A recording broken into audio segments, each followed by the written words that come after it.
Welcome to the Urban Wine Club podcast. Pour a glass, sit back, and enjoy the show.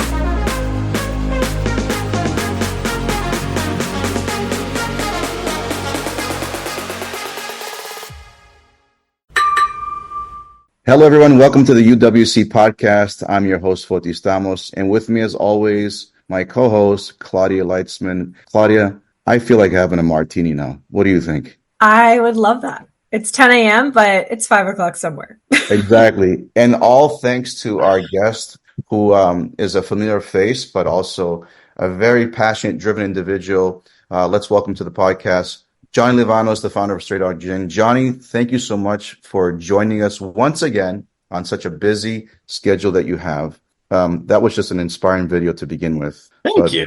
Yeah, I mean, as Claudia mentioned, it's 5 o'clock somewhere, but I'm sure we can make excuses to taste that lovely gin. But in any event, Johnny, when we think of, being of Greek descent and thinking of Greek beverages, we're thinking of wine, we're thinking of possibly national spirits like ouzo or tsipuro or raki.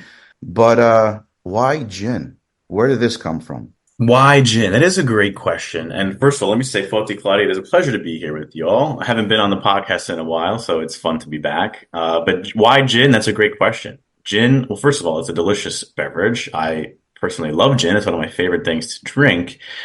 But as a Greek American, right, you set that up nicely. As someone with a Greek culture and Greek descent, one of my biggest passions in life is sharing the flavors of Greece. I grew up in the restaurant business, Greek restaurants in New York, like many other Greek Americans.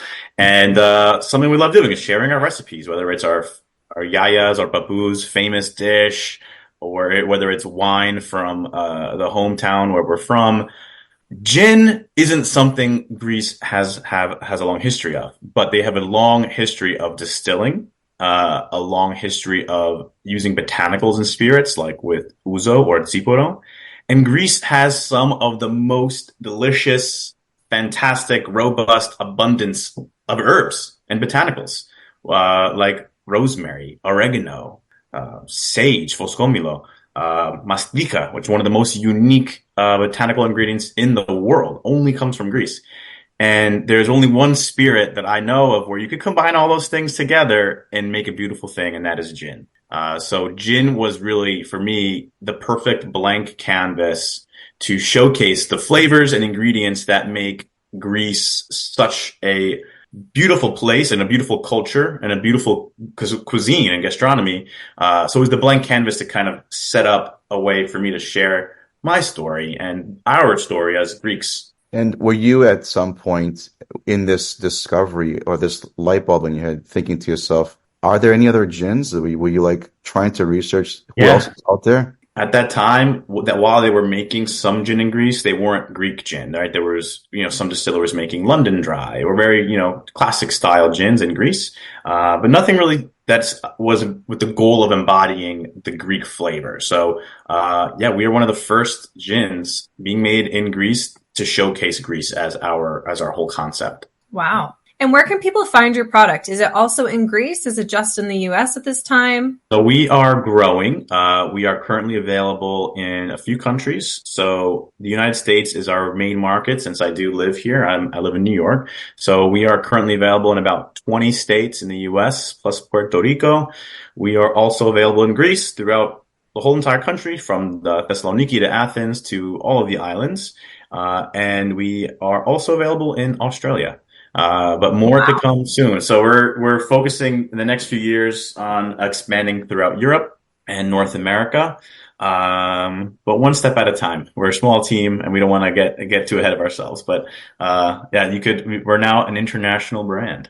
That's awesome. And I think if people want to go and find your product, you have a pretty great website. You kind of have all of the locations, right, on a map if you want to go and get some product. We're always updating it, so if there might not be 100% accurate, but you could go onto our website, straydoggin.com, and we have a map that shows many of the bars, restaurants, and stores that carry our product. And if you aren't located near any of those places, you can order us online at one of the platforms that actually you can find it is on Greekazon.com in the spirit section. you'll find the offerings of Stray Dog Gin that can get shipped right to your door. Wow, look at that cross promotion. I like Right. That's great. All right, so Johnny, Johnny, oh, sorry, Foti, you go.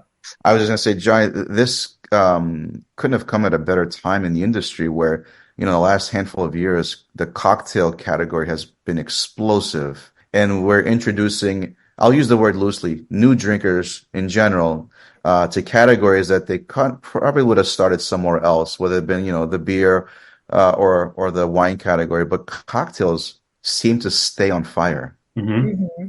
And the timing of this entry of gin, I think, is just perfect timing on your part. Well, what's fun about gin is that it's one of the most classic spirits. It's one of the oldest, it's one of the original spirits. And if you look at cocktail recipes from, the first cocktail books from the 1800s, gin is one of the main spirits they were using.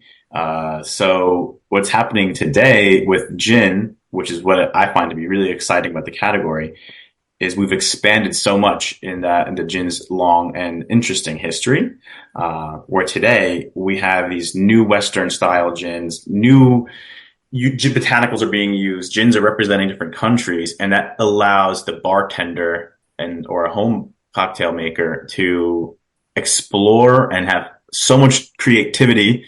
20 years ago, there were only 4 gins really available. Like you had your classic London dries. And then Hendrix came along and then the game changed. And now you have gins from all over the world, Greece, Spain, Scotland, Japan, Africa, all over the United States. I mean, I think the US alone has probably over 200 gins from different parts of our country. So, it's an exciting time to be in the cocktail world, to be in the spirits world, but especially to experiment with gin. This is, again, it's one of the classic spirits, but it's making a comeback. I think there are over 4,000 gins today. And Wow. So there's no shortage of options to be creative. But what I love about Stray Dog is that you are able to embody and capture that really earthy, herbal, savory, herbaceous flavor that the Mediterranean and Greece is known for, and showcase those flavors in your cocktails, whether you're going to mix it in a classic or make up something fun and new. You get a lot of inspiration by just smelling our gin. And if you have, I don't know if you're drinking right now, it's early in the morning, but if you had a glass in front of you and you were smelling it, I'm sure it would remind you a little bit of the motherland. That's amazing. Wow. And I love that your brand is part of such a booming category, but your story is so unique that, the flavor profile will be completely different than anything else you've tried. Totally. Yeah, we use a lot of unique botanicals that aren't normally found in classic gins, but are distinct to the Greek flavor and the Mediterranean. Can you call out the list of botanicals, or is there some secret sauce in there? Yeah. So we try to keep our botanical mix limited. We only are using around 11 botanicals because we want you to really be able to distinguish each flavor that's in our gin. So number 1 botanical in all gin, juniper. So we use juniper that comes from the mountains of the northern Greece and the Balkans, and the Balkan Peninsula. And then the botanicals that are, for me, the most special are wild sage, wild rosemary, and wild bay leaf. Those are sourced around the Greece and the mountains of northern Greece. Fennel seed is an important botanical for us because that is one of the main ingredients you use in one of the more classic spirits in Greece, ouzo. So we use fennel seed. And then mastika. Mastika is key to our gin because it is one of the most unique ingredients in the world. It's an ancient superfood. It's been produced in Greece for thousands of years. It only comes from one island, the island of Chios. And not only does it only grow on that one island, but in a small portion of this island. They cannot make mastika anywhere else. It's this unique resin that comes from the mastic trees. It's the original chewing gum. It looks like a little pebble, but it has, as you chew it, it breaks down. It has a gum-like consistency, but the flavor is really unique. It's herbaceous, it's minty, it's vegetal, it's herbal. It's so much unique flavor in that one ingredient, and just a little goes a long way. So we use that as one of our main botanicals to really kind of round out the flavor profile. And then Mediterranean citrus, orange and lemon peel, to give it some brightness. So you have that really herbal sort of full flavor that comes from those robust herbs that I mentioned, citrus to kind of round it out. And then we use some of the classic gin botanicals like angelica root, coriander. Those are really there just to give a little bit of dimension and depth to help give some balance to the gin. Amazing. And I know, Johnny, you've had already a podcast episode here, but we definitely have new listeners. So I'm going to ask probably some questions you've already answered, but help us understand, what does a process look like from start to finish? How long does it take to create your product? So to make a gin, it is a unique process. I have a picture here if you can see it. Wow, yeah. Still, so our distillery is in northern Greece. We use these pretty small traditional copper pot stills that were once used to make ouzo. So to start off, if you look at the top there, that is a bag full of juniper berries. So we take the juniper berries and we macerate it in our neutral spirit to pull a lot of the flavor out of the juniper. So we do that maceration for about 24 hours. Then we put a vapor basket on the top of the still. So basically all the other botanicals I mentioned are infused with vapor. So you can see in there the bay leaves on the top, the masticha, the dried orange and lemon peels are in there. We put that on the top of the still. We close it up and we heat it up. And once it's heated, the distillation starts. So we use actually wood fire for our stills.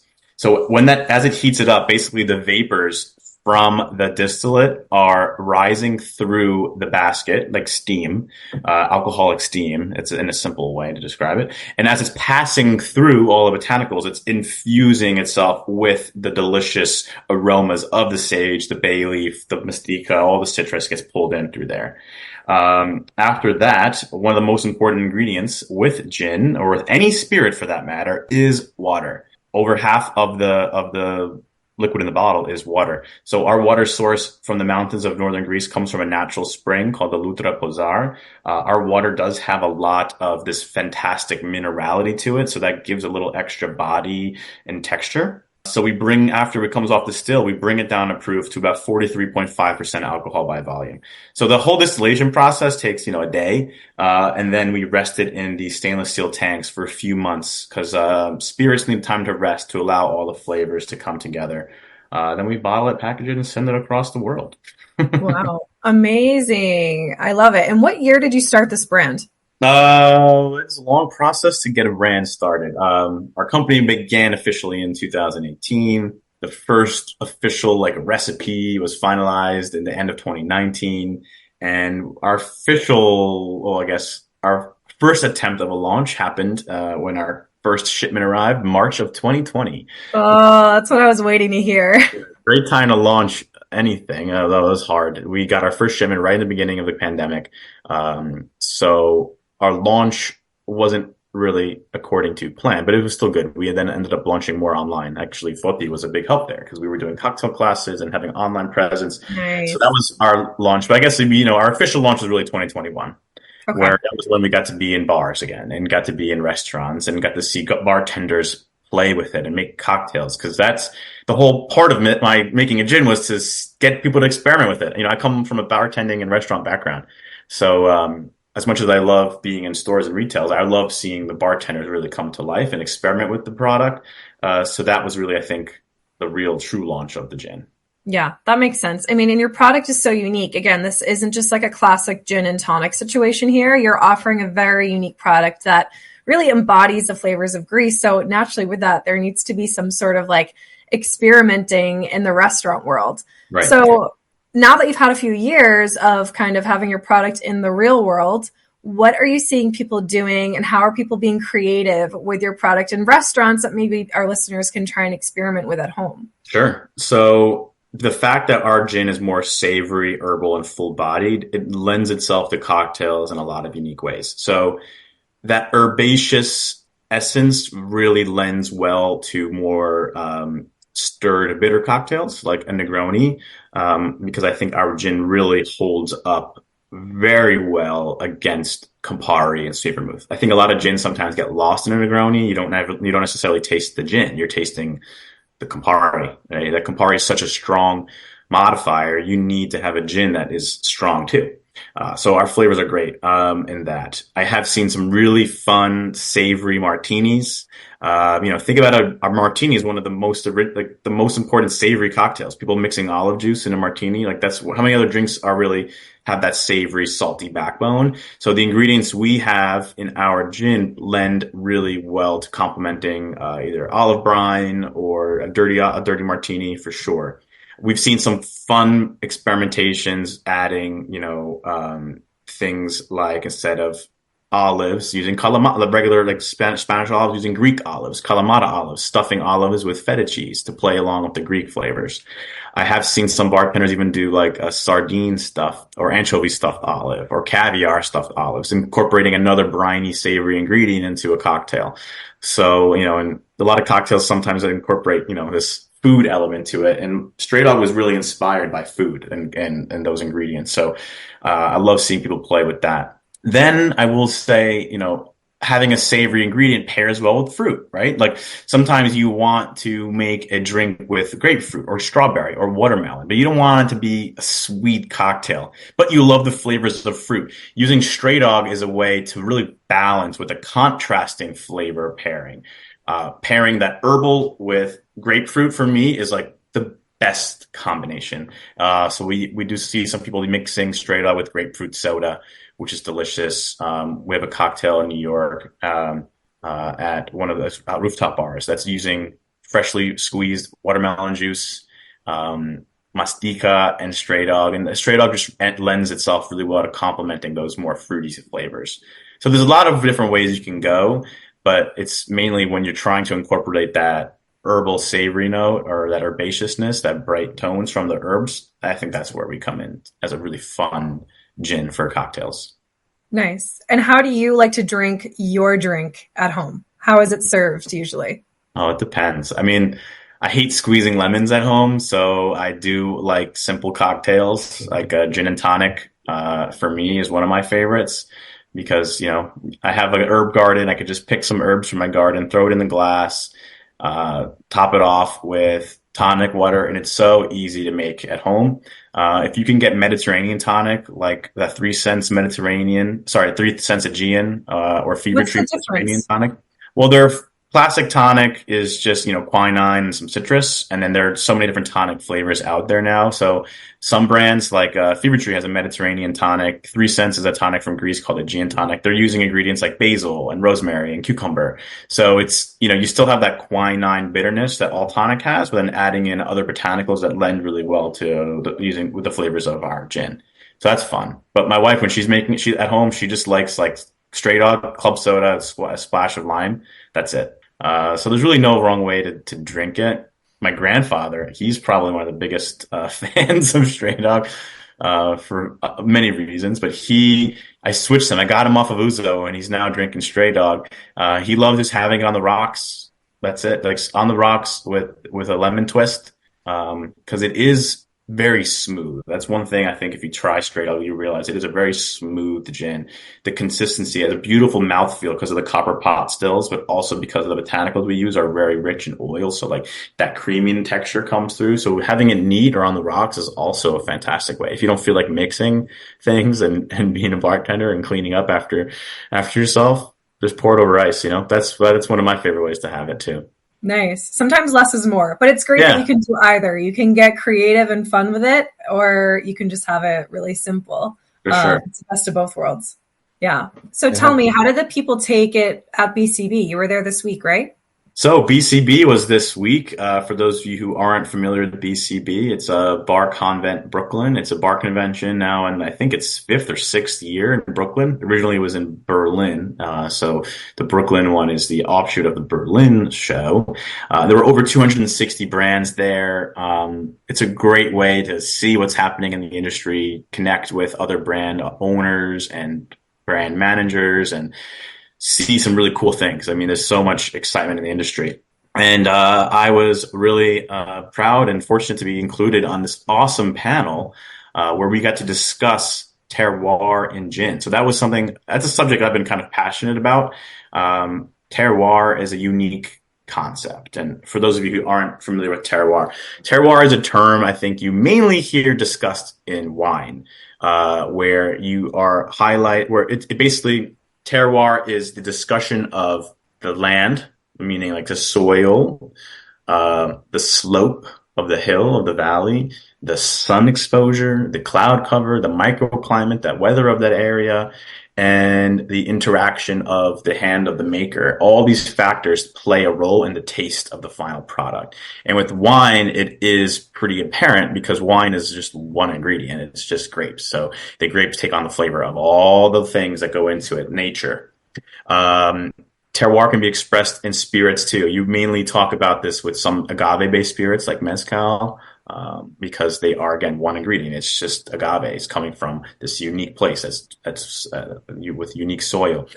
Gin is not something you typically would talk about terroir because most gins, classic gins, they're importing ingredients from all over the world to make gin. So you think about London Dry Gin, the English, because of the East India Trading Company. I think that's what it's called. They were importing ingredients from India and from Asia and from all other parts of the world to make their gins. That's why gin is full of unique ingredients, like coriander and vanilla or different citruses. They don't have those things in England, so they're not. So that's not really expressing the land of England, right? It's expressing from all these other places. But with Stray Dog and other gins out there, when you're using ingredients that are local, that are coming from an area nearby the distillery, that are produced by small farmers or foraged, like we use some ingredients that are foraged wildly, I think you are able to express terroir in gin and some gins, many gins. And that's kind of one of our goals, is to showcase the flavor of our land.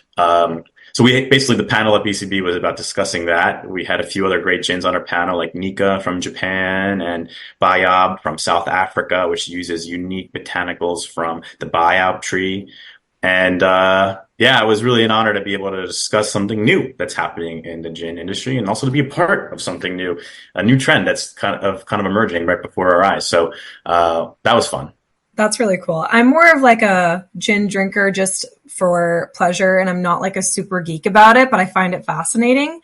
How could you help me and other people who are similar try, and if we wanted to do like a gin tasting or do some kind of comparison, where do you even begin? Because I feel like whether it's aromatics or flavor, I wouldn't know what's botanicals and what's terroir. How can you sort of decipher what it is when you're tasting? Well, I think if you're trying to taste through a bunch of different gins, start with one of the classics, right? Like Tanqueray or Beefeater. And those are the standard of a London Dry, right? Where you get the juniper, you get the citrus. It's simple and refreshing and bright and classic.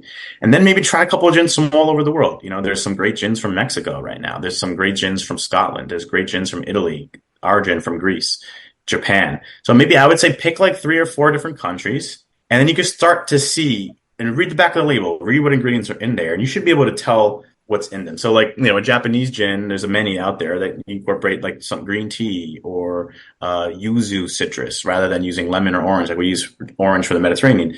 In Asia, you have a lot of great citrus like yuzu, different peppercorns, right? So you can be able to sense those different ingredients just by smelling them. And I think once you put them all in a line and you nose them all separately, you could really determine which botanicals are unique and special for that particular gin. And to answer your question, how do you tell if it's terroir or botanicals? I mean, all the ingredients in a gin besides the spirit are botanicals. So everything you're smelling are coming from the botanicals. The juniper is always the main botanical in gin, which gives that piney, bright flavor. And of course, different junipers give different flavors depending on where the juniper comes from. But then behind the juniper is going to be the citrus to lift it up, give it some brightness and life. And then any other ingredients they use are going to give different dimensions and characteristics. So I don't know. You don't have to be a geek to like gin. I think that's what makes it a fun category, is that out of all the spirits out there, gin is one of the more loose spirits in terms of rules. You can, as long as juniper is the number one botanical by weight and also the most pronounced botanical, the world is your oyster. You know, as a distiller, you're able to be extremely creative with the process. You are able to take creative liberty and incorporate ingredients that either you enjoy or that you find exciting and special. So as a gin consumer, it's really just about what flavors do you like. And you could like a lot of different types of gin. I encourage you to try many different gins. Gin is kind of spirit where I think it's great to just experiment and make and try different things, because I think a gin from a different part of the country or part of the world that uses different ingredients is going to give a different characteristic in a certain cocktail. So, there might not be the best gin for every cocktail. I think each cocktail might have a gin that serves itself best for that, depending on the flavors it gives. So just try new things and see. I think in craft spirits in general, there's so much to explore. So keep tasting. You'll see what you like. You don't need to be a geek about it. It's just about what you enjoy. And I think that's what's fun about gin. Inherently, gin is supposed to be a lighter spirit that pairs with a lot of different types of ingredients and types of beverages. It's meant to be refreshing and easygoing. So at the end of the day, compared to a lot of other spirits out there, gin is a great place to get started, because it is one of the most classic and old school spirits, but it's also one that is experiencing the most development and experimentation in the categories. I love it. It's inspiring, and it's approachable too. Like, it doesn't have to be scary, and you can just like what you like and continue to try and enjoy the process. I see Foti has a bottle, and as you've been talking, he's sniffing. I think he approves. I couldn't help myself, John. Foti has one of the original bottles there. It's I saw. Always inspired me. Yeah, that's our original label. Yeah. Wow, the OG bottle. I love it. Yeah, he might have one of from the first batches. Yeah, bottle. It says our batch number on there. What batch is it?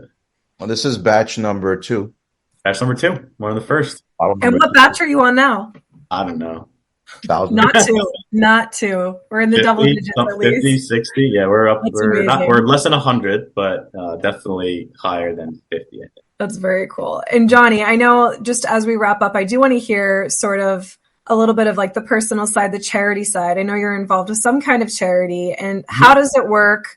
Who are you helping? And is it based on sales or by bottle purchase? Or tell me how you're getting involved. So, Stray Dog, one of the missions behind our gin is to help stray animals. So we call it Stray Dog Wild Gin because the strays embody the wild ingredients that we use in our gin. And it also is because we have a charitable backbone. So we have a few initiatives. Our core initiative is a partnership with a small nonprofit animal shelter based outside of Athens called Save a Greek Stray. Go visit them, saveagreekstray.org. They have a pretty awesome website that once you go on there, you'll really want to adopt one of these cute Greek dogs. Greece has a unique relationship with the stray animals. I feel like a lot of villages have town dogs, they become a part of the town. But there definitely is a stray dog issue. So we give a few dollars per case go to supporting Save a Greek Stray, and goes directly to their charity. We wanted to work with a small charity where I think we felt like our donations can make a big impact. And to this day, our donations have helped feed, house, and provide medicine and neutering and spaying to over 300 dogs in Greece. And then beyond that, we do like to work with local charities in different markets. Once we get into a different state or city, we try to find local shelters that want to partner with us. So we've done a few initiatives called Stray Dog Week, where a particular participating bar could put a cocktail on the menu, and we could give $1 to a local animal shelter of their choice per cocktail sold. So we've done a few things like that, more local grassroots style initiatives. But we always try to make a impact with our furry friends out there. So that's been a big initiative of something we've been proud to spearhead since the beginning of our brand. Oh, that's amazing. Who doesn't want to drink gin and help dogs? Right. Count me in. I love it. I'll make sure we put the link of the charity in the description of the podcast for anyone who's interested and wants to look into it. Yeah, they're great. Amazing. They were huge. There was, last few years, there were wildfires in Greece, and some of them actually went close to their area. So they help other animals too, not just dogs. They help cats. They were taking in horses and farm animals that were displaced because of the wildfires. So they're just amazing people behind that charity. And Every year they do a huge adoption drive in Athens, and they're doing a really nice job getting more people aware and adopting rather than, just getting a breeder dog. And so we're seeing a lot of great initiatives and work done from them. So we're happy to be at least a small part of their development. Excellent. Amazing. Excellent. Well, Johnny, once again, another enjoyable segment with you as always. I all continuously learn every time we talk. I keep wanting to drink more gin. I think we need to talk more so I can drink more gin. Yeah. But thank you so much for the time. I want to thank Claudia. If you have any last minute closing comments or remarks, Claudia, for us. No comments. Just super excited and inspiring too, because again, wine is more my area of expertise, but I'm definitely a fan of gin. And this is just a reminder to continue to expand and try new things and have fun with it. Excellent. Sure. Excellent. Well, we wanted to thank once again, Johnny, thank you so much. Claudia, thank you for the inclusion of your great inspiration to these segments. Yamas, till next time. Thank you for watching, everyone. Take care. Cheers. Thanks.